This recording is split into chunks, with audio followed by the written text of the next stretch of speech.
সাল্লামের এই যে সর্বশ্রেষ্ঠ ভাষণ, এটা কতজন জানেন? বিদায় হজের ভাষণ। কতজন জানেন বিদায় হজের ভাষণে নবী সাল্লাল্লাহু আলাইহি ওয়াসাল্লাম কি বলেছিলেন উম্মতকে? আমরা একটু আপনাদেরকে শোনাবো, শুনিয়ে ইনশাআল্লাহ লেকচারটা শেষ করব। নবী করিম সাল্লাল্লাহু আলাইহি ওয়াসাল্লাম আজকের এই দিনে 31টা বিষয়ে উম্মতকে নির্দেশ দিয়েছেন। 31টা বিষয়, সবগুলো বলার সময় পাওয়া যাবে না, আমি কয়েকটা কথা বলছি। খুব ভালো হতো যদি আমি অ্যারাবিকটা বলার পরে বাংলাটা বলার সময় পেতাম। আমার হাতে 5 মিনিট সময় আছে এখন, কারণ অ্যারাবিকটার যে ভাব গাম্ভীর্যটা বাংলা আসলে আসবে না। তারপরে আমি চেষ্টা করছি। নবী করিম সাল্লাল্লাহু আলাইহি ওয়াসাল্লাম সবার সামনে দাঁড়িয়ে দীর্ঘ 23 বছর অক্লান্ত পরিশ্রম করে দাওয়াতি মিশন কমপ্লিট করার পরে সবাইকে সমবেত করে একটা হজ করলেন। হজ করার পরে তিনি গুরুগম্ভীর কণ্ঠে বলছেন, হৃদয়ের সমস্ত আবেগ বের করে দিয়ে বলছেন, হে জনগণ, আইয়ুহান নাস, হে জনগণ, আমি জানি না আজকের পর তোমাদের সাথে আমি কখনো মিলিত হতে পারবো কিনা। একটু চিন্তা করেন, সাহাবীরা সামনে দাঁড়িয়ে আছেন, নবীজি দাঁড়িয়ে এই কথাটা বলছেন, হে জনগণ, আমি জানি না আজকের পরে আমি তোমাদের সাথে মিলিত হতে পারবো কিনা। অতএব যে ব্যক্তি আজকে আমার এই কথাগুলোকে স্মরণ রাখবে, সে যেন অন্যের কাছে এই কথাগুলো পৌঁছে দেয়। হতে পারে যার কাছে পৌঁছে দেওয়া হচ্ছে সেই এই কথাগুলোকে বেশি সংরক্ষণ করতে পারবে। আল্লাহ পাক তার প্রতি রহম করুন যে আমার এই কথাগুলোকে অন্যের কাছে পৌঁছে দিবে। নবীজির ভাষণ। এরপর নবীজি বলছেন, জেনে রাখো নিশ্চয়ই তোমাদের পরস্পরের, মুসলিমদের পরস্পরের সম্পদ, পরস্পরের রক্ত, পরস্পরের এই যে জান মাল ইজ্জত, এগুলো একে অপরের জন্য হারাম। মুসলিমদের পরস্পরের রক্ত, পরস্পরের ইজ্জত সম্মান একে অপরের জন্য হারাম, এর হানি করা একে অপরের জন্য হারাম। ঠিক যেমন আজকের এই দিন হারাম, এই শহর হারাম, এই মাসও হারাম। নবী করিম সাল্লাল্লাহু আলাইহি ওয়াসাল্লাম বলছিলেন, জেনে রাখো 3টা বিষয়ে যেন তোমাদের অন্তর কখনো খেয়ানত না করে। 3টা বিষয়ে তোমাদের অন্তর যেন কখনো খেয়ানত না করে। 1, তোমরা যে কাজটাই করবা শুধু আল্লাহ পাকের সন্তুষ্টির জন্য করবে। তোমরা যে কাজই করবে শুধু আল্লাহর সন্তুষ্টির জন্য করবে। তোমাদের শাসকবর্গের কল্যাণ কামনা করবে। তোমাদের শাসকবর্গের কল্যাণ কামনা করবে। 3 নাম্বার, মুসলিমদের জামাতকে আঁকড়ে ধরে রাখবে। মুসলিমদের ইউনাইটেড কমিউনিটিকে আঁকড়ে ধরে থাকবে। এই 3টা বিষয় পালনের ক্ষেত্রে তোমাদের অন্তর যেন খেয়ানত না করে। এদিন সূর্য ঢলে যাওয়ার পরে নবী সাল্লাল্লাহু আলাইহি ওয়াসাল্লাম আরও বললেন, শুনে রাখো হে মানব জাতি, এটা ভালো করে শোনেন, শুনে রাখো হে মানব জাতি, নিশ্চয়ই আমি মুহাম্মদ সাল্লাল্লাহু আলাইহি ওয়াসাল্লাম জাহেলি যুগের যত কুপ্রথা আছে সমস্ত কুপ্রথাকে আমার পায়ের তলে পিষ্ট করে গেলাম। জাহেলি যুগে কি ছিল ভাই? শিরিক ছিল, সুদ ছিল, মাদক ছিল, নারীর অবমাননা ছিল, কন্যা সন্তানকে দাফন করা হতো, রক্তক্ষয়ী হানাহানি মারামারি কাটাকাটি ছিল। এগুলো সব কিছুকে আমি আমার পায়ের তলে দাফন করে গেলাম। এটা কি দাফন হয়েছে? তিনি বলছেন, নিশ্চয়ই আমি জাহেলি যুগের সুদকে আমার পায়ে তলে পিষ্ট করে যাচ্ছি। সর্বপ্রথম যার সুদ আমি পিষ্ট করছি তিনি হচ্ছেন আব্বাস ইবনে আব্দুল মুত্তালিব, আমার চাচার সুদ। নিজের পরিবার থেকে দৃষ্টান্ত স্থাপন করলেন।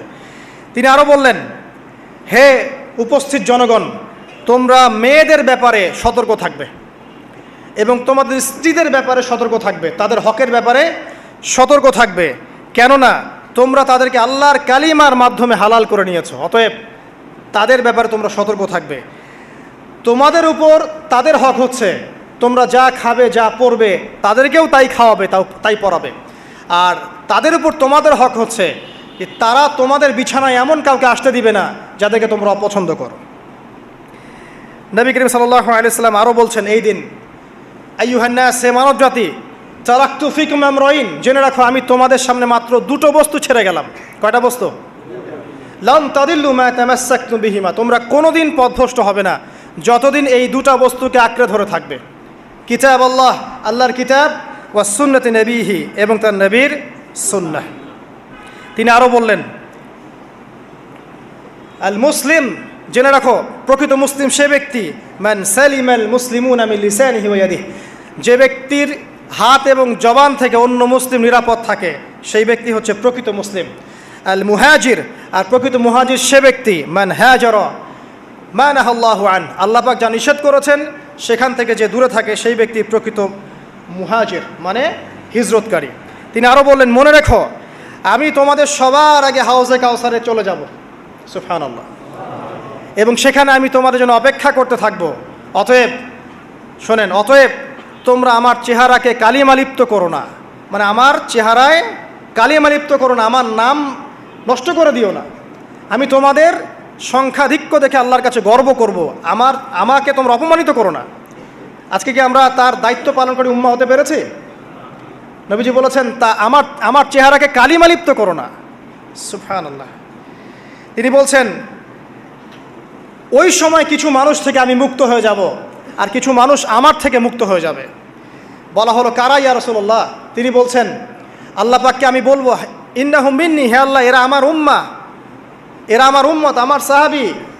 আল্লাহ পাক বলবেন, ইন্নাকা লা তাদরি মা আহদাসা বা'দাক, তুমি জানো না হে নবী, তোমার মৃত্যুর পর এই মানুষগুলো, পরবর্তী মানুষগুলো তোমার দিনের মধ্যে কত বেদাত সংযোজন করেছিল। তিনি আরও বলেছিলেন, হে জনগণ জেনে রাখো, প্রত্যেক পরিবারের জন্যে প্রতি বছর একটা করে পশু জবাই করার বিধান, প্রত্যেক পরিবারের জন্যে, সামর্থ্যবান পরিবারের জন্য প্রত্যেক বছর একটা করে পশু জবাই করার বিধান রয়েছে। তিনি আরও বললেন, মনে রাখো একজনের অপরাধের শাস্তি আর একজন কখনো পাবে না, আর বাবার দোষে ছেলে কখনো দুষ্ট হবে না, ছেলের দোষে বাবাও কখনো অপরাধী হবে না। তিনি আরও বললেন, জেনে রাখো হে মানব জাতি, নিশ্চয়ই শয়তান এই বিষয় থেকে নিরাশ হয়ে গেছে যে তোমরা শয়তানের ইবাদত করবে। শয়তান নিরাশ হয়ে গেছে, কিন্তু শয়তান নিরাশ হয়নি একটা বিষয় থেকে, যে তোমরা একে অপরে হানাহানি, কাটাকাটি, ফিতনা, ফাসাদে ব্যস্ত থাকবে, যেমনটা এখন আমরা করছি। আমরা কিন্তু সরাসরি কখনো শয়তানের ইবাদত করছি, কিন্তু মুসলিমরা এখন পরস্পরে হানাহানি, কাটাকাটি, ফাসাদে লিপ্ত আছে। তিনি আরও বললেন যে একজন মুসলিমের জন্য হালাল নয় অন্য মুসলিমের সম্পদ আত্মসাৎ করা, যতক্ষণ না সে স্বেচ্ছায় খুশি মনে তোমাকে সম্পদ প্রদান করে। অতএব তোমরা একে অপরের প্রতি জুলুম করবে না। তিনি আরও বললেন, সাবধান, আমার ইন্তেকালের পরে তোমরা একে অপরের গর্দান উড়িয়ে কাফের হয়ে যেও না। সাবধান, আমার ইন্তেকালের পর তোমরা একে অপরের গর্দান উড়িয়ে কাফের হয়ে যেও না। তিনি আরও বলেছেন, একজন মুসলিম আরেকজন মুসলিমকে গালি দিতে পারে না। যদি একজন মুসলিম আরেকজন মুসলিমকে গালি দেয়, এটা হচ্ছে ফাসিকি, এবং একজন মুসলিম যদি আরেকজন মুসলিমের সাথে যুদ্ধ করে, এটা হবে এক প্রকার কুফরি। তিনি আরও বলেছেন, হে জনগণ জেনে রাখো, আমার পরে কোনো নবী নেই, আর আমার পরে তোমরা ব্যতীত আর কোনো উম্মত নেই। এর চেয়ে স্পষ্ট কথা হতে পারে? আমার পরে কোনো নবী নেই, আর আমার পরে তোমরা ছাড়া কোনো উম্মত নেই। তাহলে আমরা যখন নতুন নতুন নবী বানিয়ে নিচ্ছি, কোনো ক্ষেত্রে বলছি একজন ব্যক্তি ছিলেন, সে নিজে ঈসাও ছিল, সে মাহদিও ছিল, সে নবীও ছিল, নাউযুবিল্লাহ। এবং দিন দিন মানুষ এই খাতায় নাম লিখাচ্ছে, সুবহানাল্লাহ। সর্বশেষ তিনি বললেন যে যদি তোমাদের উপরে, হে মানব জাতি জেনে রাখো, যদি তোমাদের উপরে একটা নাক কাটা কালো কুৎসিত কোনো আমির বা শাসকও চলে আসেন, এবং সে যদি তোমাদেরকে আল্লাহর রাস্তায়, আল্লাহর কিতাব সুন্নাহ অনুযায়ী পরিচালিত করেন, তোমরা অবশ্যই তার আনুগত্য করবে, তার বিরুদ্ধে বিদ্রোহ করবে না, তার আনুগত্য করবে। জেনে রাখো, শেষে তিনি বলেন, জেনে রাখো হে মানব জাতি, আজকে থেকে কুল্লুকুম মিন আদম, তোমরা সবাই আদম সন্তান, ওয়া আদামু মিন তুরাব, আর আদম হচ্ছে মাটির সন্তান। আরবের উপর অনারবের, অনারবের উপর আরবের, সাদার উপর কালোর, কালোর উপর সাদার, লালের উপর কালোর, অথবা কালোর উপর লালের কোনো রকম প্রাধান্য নাই। ইল্লা তাকওয়া, শুধু তাকওয়া ব্যতীত। যে ব্যক্তি বেশি মুত্তাকি, সে আল্লাহর কাছে বেশি মর্যাদার অধিকারী হবে ইনশাআল্লাহ তাআলা। সর্বশেষ তিনি আঙ্গুলটা উঁচু করলেন, নিজের শাহাদাত আঙ্গুলি উঁচু করে আকাশের দিকে তাকালেন, এরপর জনগণের দিকে তাকালেন, তাকিয়ে বললেন যে তোমাদের ব্যাপারে, হে জনগণ, তোমাদের ব্যাপারে আমাকে আল্লাহ জিজ্ঞাসা করবেন, ফামা আনতুম কাইলুন, তোমরা ওই সময় কি বলবে আমার সম্পর্কে? তখন সাহাবীরা বললেন, আমরা বলবো যে আপনি বাল্লাগতা রিসালাতাক, আপনি আপনার রিসালাত পৌঁছে দিয়েছেন, ওয়াজ্জা আমানাতাক, আপনার আমানত পূর্ণ করেছেন, ওয়া নাসাহতা উম্মাতাক, এবং আপনি আপনার উম্মতকে নসিহত করেছেন। সুবহানাল্লাহ। এরপরে তিনি আকাশের দিকে তাকিয়ে বললেন, আল্লাহুম্মা ফাশহাদ, হে আল্লাহ আপনি সাক্ষী থাকেন, আল্লাহুম্মা ফাশহাদ, হে আল্লাহ আপনি সাক্ষী থাকেন, আল্লাহুম্মা ফাশহাদ, হে আল্লাহ আপনি সাক্ষী থাকেন যে আমি আমার দায়িত্ব পৌঁছে দিয়েছি। এরপরে নাজিল হলো, আল ইয়াউমা আকমালতু লাকুম দীনাকুম ওয়া আতমামতু আলাইকুম নি'মাতি ওয়া রাদিতু লাকুমুল ইসলাম দীনান। এই হলো বিদায় হজ, আজকের এই আরাফার প্রেক্ষাপট। আমরা কতজন এটা নিয়ে চিন্তা করেছি? 1 মিনিট একটু বলে শেষ করি। দেখেন, শেষ ওসিয়ত যেগুলো হয় মানুষের, এটা খুব হৃদয় বিদারক হয় না? বাবা ইন্তেকাল করছেন, সন্তানের জন্য ওসিয়ত করে যাচ্ছেন, মাকে দেখিস ইত্যাদি ইত্যাদি। হৃদয় বিদারক হয় না? মানুষ সারা জীবন মনে রাখে না?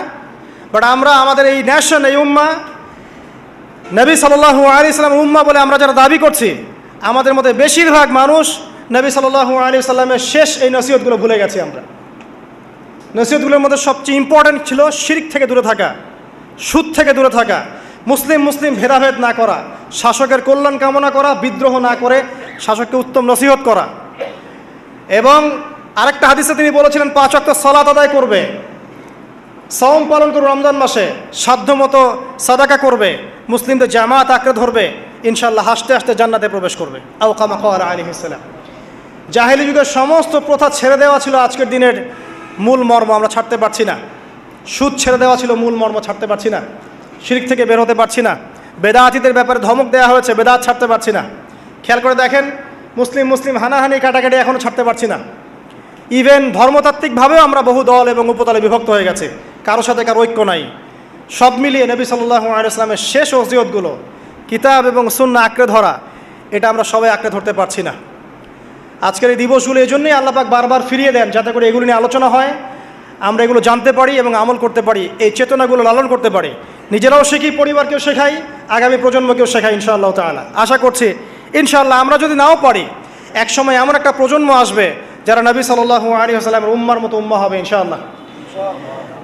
অতএব প্রিয় দিনী ভাইয়েরা, আসুন আজকের দিন, জুমার দিন, আমরা এই দিনে ইবাদতগুলো বাড়িয়ে দেই, আরাফা, সওম এবং দোয়া, জিকির আজগারগুলো বাড়িয়ে দেই, একই সাথে আসন্ন কুরবানির প্রস্তুতি গ্রহণ করি।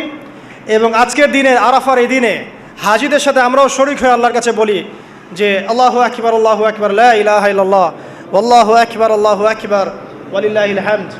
এবং নবী করিম সাল্লাল্লাহু আলাইহি ওয়াসাল্লাম রেখে যাওয়া এই যে শেষ বাক্যগুলো, এগুলো সবার কাছে পৌঁছে দেই। যে ব্যক্তি পৌঁছাবে তার উপর আল্লাহ পাক রহম করবে ইনশাআল্লাহ। এবং নিজেরা আমল করার চেষ্টা করি। আল্লাহ পাক আমাদের সবাইকে নবী করিম সাল্লাল্লাহু আলাইহি ওয়াসাল্লামের আদর্শ উম্মাহ হওয়ার তৌফিক এনায়েত করুন, আমিন। আমাদের ব্যক্তি, পরিবার, সমাজ, রাষ্ট্র, শাসক সবাইকে আল্লাহ পাক হেদায়েত দান করুন, আমিন। এবং আমাদের মধ্যে আপোষে যত ইখতিলাফ, ভুল বোঝাবুঝি আছে, এগুলোকে আল্লাহ পাক নিরসন করে দিন, আল্লাহুম্মা আমিন। আকুলু কওলি হাযা আস্তাগফিরুল্লাহ লি ওয়া লাকুম ওয়া লিসাইরিল মুসলিমিন।